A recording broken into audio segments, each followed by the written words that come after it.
Bonjour à tous, dans notre première série de vidéos, nous avons travaillé sur les analyses univariées. C'est ce qu'on appelait le tri à plat. Maintenant, nous allons parler des analyses bivariées. C'est ce que l'on appellera la notion de tri croisé ou ventilation. Cela revient à calculer les pourcentages sur une partie des répondants seulement en fonction de leur réponse à une autre question. On appelle donc tri croisé ou analyse bivariée le dépouillement des réponses à une question en fonction des réponses à une autre question. L'idée étant de voir si les résultats globaux varient en fonction de telle ou telle caractéristique du répondant. Les hommes et les femmes répondent-ils de la même manière? Les jeunes et moins jeunes, les diplômés ou les non diplômés, ont-ils les mêmes comportements? Ces tris conduisent à des tableaux plus complexes et plus difficiles à analyser que de simples tris à plat. Ils donnent une première idée des interdépendances entre les variables. Mais un test statistique devra valider l'interdépendance de ces deux variables. On retiendra en général 3 à 5 tris croisés par enquête. Nous nous retrouverons dans trois grands cas de figure. La première, c'est le cas où l'on croise deux variables fermées. Le second, c'est lorsque l'on croise une variable fermée avec une variable numérique. Et enfin, le troisième cas, c'est le cas où l'on croise deux variables numériques. Alors, prenons des exemples pour comprendre mieux cela. Lorsque l'on prend deux variables nominales, on va donc croiser deux variables fermées. C'est le cas ici dans ce tableau où on va croiser le genre, le sexe des personnes, hommes ou femmes, avec les critères qui paraissent importants aux yeux des répondants pour l'achat d'une voiture. Nous avons donc des résultats statistiques exprimés en pourcentage qui permet de voir que majoritairement les hommes accordent une importance élevée à la consommation et au prix, alors que les femmes vont accorder une part importante à la vitesse et c'est tout, et elles accorderont moins d'importance au prix et à la consommation. Alors, nous avons des informations qui apparaissent là, mais avant de faire cette analyse, eh bien, il va falloir réfléchir s'il y a une relation entre ces deux variables. Ce sont des tests statistiques qui permettront d'indiquer s'il y a une dépendance ou non. Ce test, dans le cas de deux variables fermées, s'appellera le test du qui-2. À partir du moment où ce test du qui-2 est assez faible, c'est-à-dire où le P est très faible, eh bien, on va avoir une information sur la significativité, c'est-à-dire l'interdépendance des deux variables. Ici, il s'agit d'une interdépendance très significative. Cela veut donc dire que les hommes et les femmes ont un comportement très différent face aux critères de sélection d'un véhicule. Deuxième cas de figure, le cas où nous allons croiser une variable numérique avec une variable nominale. Ici, dans notre exemple, on s'interroge sur l'objectif salarial d'un homme et d'une femme. Est-ce qu'une fille a le même objectif en termes de salaire qu'un garçon? Suite à une enquête, eh bien, on s'aperçoit que les filles et les garçons vont avoir un objectif de salaire différent. Ici, donc, on va présenter ce qu'on appelle un tableau de moyenne, alors que dans la diapositive précédente, lorsqu'on avait deux variables fermées, nous étions dans ce que l'on appelait un tableau de contingence ou un tableau croisé. Donc, vous voyez, le mode de représentation ne sera pas le même. Deux variables fermées, c'est un tableau croisé. Une variable fermée, une variable numérique, ça sera un tableau de moyenne. C'est-à-dire qu'on va calculer le salaire moyen, l'objectif en termes de salaire moyen d'une fille et l'objectif d'un salaire moyen d'un garçon.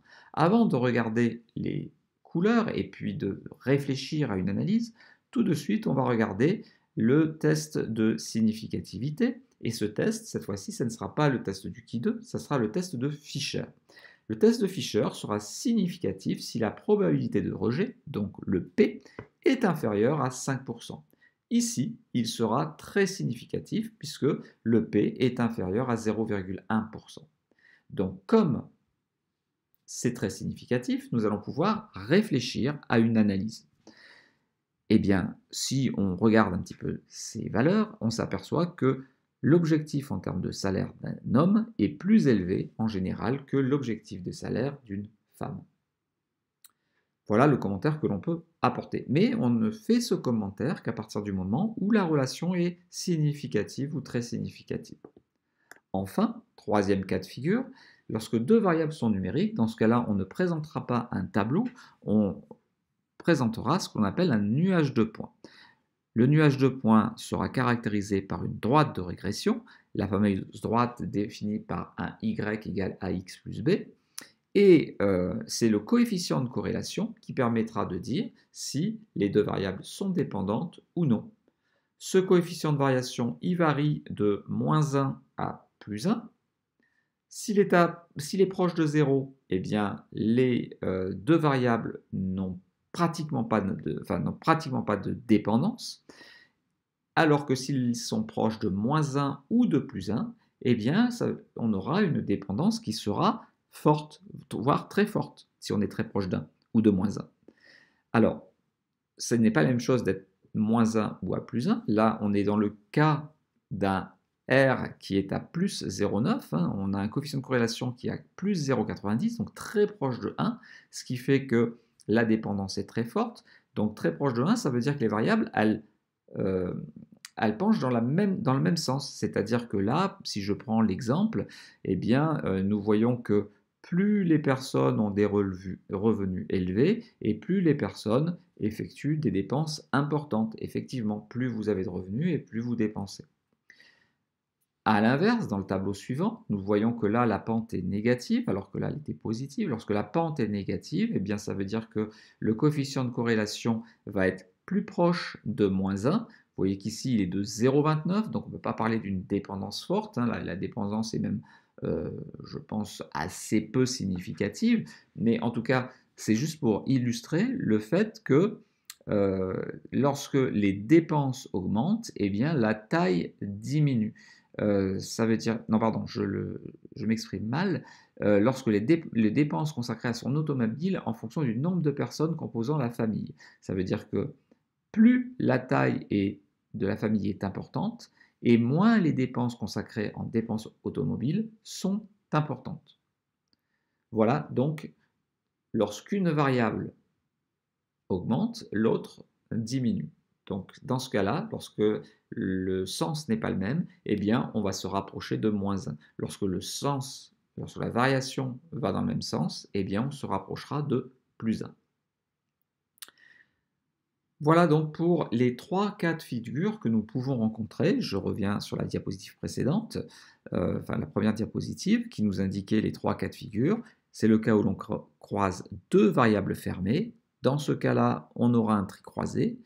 On aura donc un tableau croisé qui utilisera un indicateur qui est le test du Qui2 pour indiquer si l'interdépendance est importante ou pas. Dans le deuxième cas, où on croise une variable fermée et une variable numérique, la représentation se fera par un tableau de moyenne et le test mathématique qui validera la dépendance d'une variable par rapport à l'autre sera le test de Fisher. Troisième cas de figure, lorsque l'on croise deux variables numériques, à ce moment-là, on n'utilisera pas de tableau, on fera un nuage de points et on utilisera donc une droite de régression avec le coefficient de corrélation qui permettra d'indiquer si la relation entre les deux variables est à commenter ou pas. Enfin, il ne faut pas oublier, lorsque l'on a fait le bon tableau, le bon graphique, de se positionner on a toujours les trois mêmes niveaux de conclusion. Première question à se poser, c'est existe-t-il une relation entre les deux variables? S'il n'y a pas de relation, on ne commente pas et on ne présentera pas ce tableau croisé ou ce tableau de moyenne ou encore ce nuage de points. Si la dépendance existe, donc si la relation existe, on se demandera si la dépendance est moyenne, forte ou bien très forte pour l'indiquer dans notre commentaire. Et enfin, il va falloir faire une analyse. Qu'est-ce que cela permet de faire ressortir, et là c'est le jeu de couleurs bleu ou rose qui nous permettra de dire si une valeur est surreprésentée ou sous-représentée, comme nous l'avions vu dans les vidéos précédentes. Et c'est ces couleurs-là, c'est ces cases colorées qui nous permettront d'indiquer et de faire ressortir la nature des commentaires à donner. J'espère que cette petite vidéo un peu théorique vous aura permis de comprendre les 3 cas de figure que nous pouvons rencontrer lorsque l'on fait une analyse bivariée et surtout les 3 niveaux de conclusion que nous devons avoir pour chacune des analyses bivariées. Nous allons nous retrouver maintenant dans des nouvelles vidéos qui vont justement prendre en compte ces 3 types de cas, c'est-à-dire les variables, 2 variables numériques, une variable numérique et une variable nominale, et 2 variables nominales. Ainsi, vous comprendrez mieux comment présenter les résultats de vos calculs. J'espère que cette vidéo vous a plu. Si c'est le cas, n'hésitez pas à liker la vidéo. Surtout, pensez également à vous abonner à la chaîne et bien entendu à commenter chacune de mes vidéos afin de les enrichir et qu'elles soient plus performantes et pertinentes pour tous. Au revoir.